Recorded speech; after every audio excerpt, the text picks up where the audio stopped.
नमस्कार. आपण पाहत आहात सम्यक क्रांती यूट्यूब चॅनल माधव गायकवाड. बंधू आणि भगिनींनो, या अगोदरचा व्हिडिओ मी बनवला होता.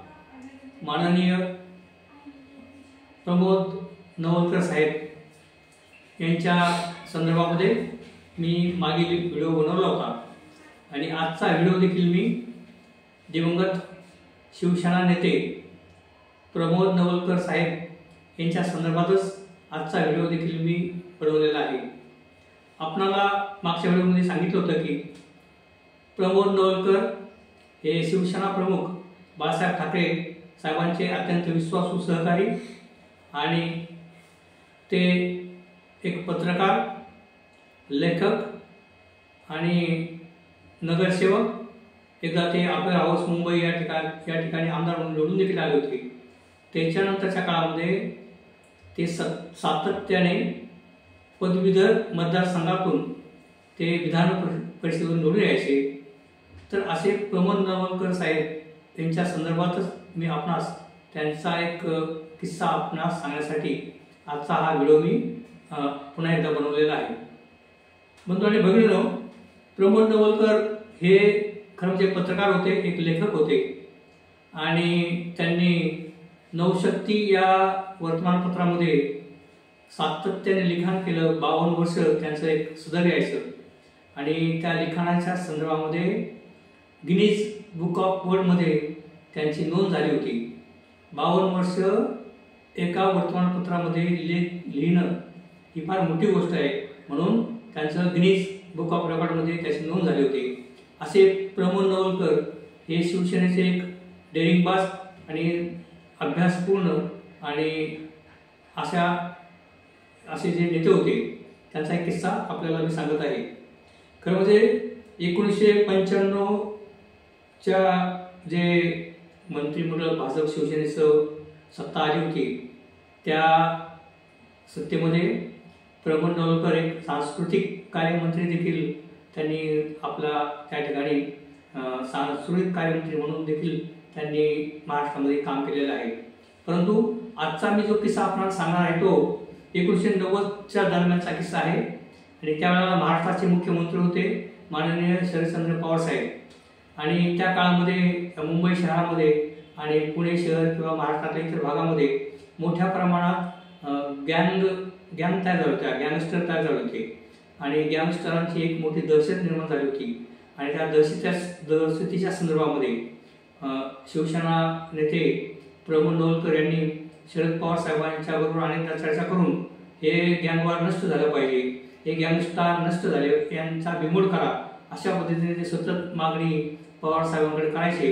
आणि त्यांनी अनेक वेळाला विधान परिषदेमध्ये हा प्रश्न त्यांनी गँगच्या संदर्भामध्ये आणि दहशतवादाच्या संदर्भामध्ये त्यांनी प्रश्न उपस्थित केला होता. परंतु त्या गोष्टीकडे त्यावेळेचे सरकार फारसं लक्ष देत नव्हते, म्हणून त्यांनी असा एक प्रकार केला की त्यावेळेला ते विधान परिषदेमध्ये आले आणि त्यावेळेला विधान परिषदेचे सभासद विधान परिषदेचे अध्यक्ष होते जयंतराव टिळक. आणि जयंतराव टिळकांनी नवलकर साहेबांना त्यांच्या भाषणासाठी पाचारण केलं व नवलकर साहेब भाषण करण्यासाठी उभे राहिले. त्यांनी मुंबईमध्ये असणारे जे गँगस्टर आहेत त्यांच्या संदर्भामध्ये त्यांनी भाषणाला सुरुवात केली आणि महाराष्ट्रातल्या वेगवेगळ्या ठिकाणी दहशत हे गँगवाले निर्माण करतात या संदर्भात ते भाषण करत होते. आणि त्यांनी बरोबर आणलेल्या एका बॅगमधून हळूच एक पिस्तूल काढला आणि तो पिस्तूल विधान परिषदेच्या छताकडे रोखून त्यांनी त्यांचं भाषण सुरू केलं. आणि हा जो प्रकार पाहून संपूर्ण विधान परिषदेमधले असले आमदार, त्या विधान परिषदेमधले असले सचिव आणि कर्मचारी सगळेच घाबरून गेले. आणि त्यावेळेला जयंतराव टिळक साहेबांना काही सुचना की आता याच्यावर काय करायचं आपण, आणि हा जो पिस्तूल आहे नवलकर साहेबांनी आणलेला याच्यामध्ये गोळ्या आहेत का किंवा काय घातपाताचा प्रकार होऊ शकतो काय. तेव्हा जयंतराव टिळक साहेब हे गडबडले, परंतु त्यांनी त्याच्यावर धीराने नवलकर साहेबांना काबूत आणण्याचा प्रयत्न केला व त्यांनी तेथील कर्मचाऱ्यांना आदेश दिला की आपण नवलकर साहेबांच्या हातातलं पिस्तूल आपण काढून घ्यावा. परंतु सगळे कर्मचारी घाबरलेले होते आणि यांच्या हातातून पिस्तूल कसा काढायचा. तरी देखील त्यावेळेचे एका कर्मचाऱ्याने धीराने ते नवलकर साहेबांबरोबर गेले, त्यांच्यापर्यंत गेले व त्यांनी त्यांच्या हातातला पिस्तूल काढून घेतला व त्यावेळेला नवलकर साहेबांनी देखील तो पिस्तूल त्या कर्मचाऱ्याच्या हातात दिला। तेव्हा या ठिकाणी पुढील भाषणामध्ये नंतर जयंतराव टिळकांबरोबर चर्चा झाली त्यांना या ठिकाणी हे दाखवून द्यायचं होतं की ह्या विधान परिषदेमध्ये तुमची सिक्युरिटी कशा पद्धतीची आहे की एक व्यक्ती किंवा एक आमदार या विधान परिषदेमध्ये किंवा विधानसभेमध्ये पिस्तूल घेऊन येतो तेव्हा तुमची सिक्युरिटी काय पद्धतीचे या ठिकाणी चेकिंग करते व सिक्युरिटी कशा पद्धतीची आहे हे त्यांना दाखवून द्यायचं होतं। म्हणून त्यांनी अशा प्रकारे विधान परिषदेमध्ये पिस्तूल आणून त्या ठिकाणी शासनाला या गँगस्टरच्या संदर्भामध्ये त्यांचं लक्ष वेधण्यासाठी असा जो प्रकार केला होता, तर हा मुद्दा मी आपल्यासाठी आपल्या या माध्यमातून सांगत आहे। तेव्हा असे जे शिवसेनेचे त्या काळचे जे दिग्गज नेते होते त्यांनी अनेक अशा प्रकारच्या आंदोलन केलेले आहेत आणि पक्ष वाढणीसाठी शिवसेना प्रमुखांना अत्यंत प्रकारची मोलाची साथ त्या सुरुवातीच्या काळामध्ये शिवसेनेच्या नेत्यांनी दिलेली आहे।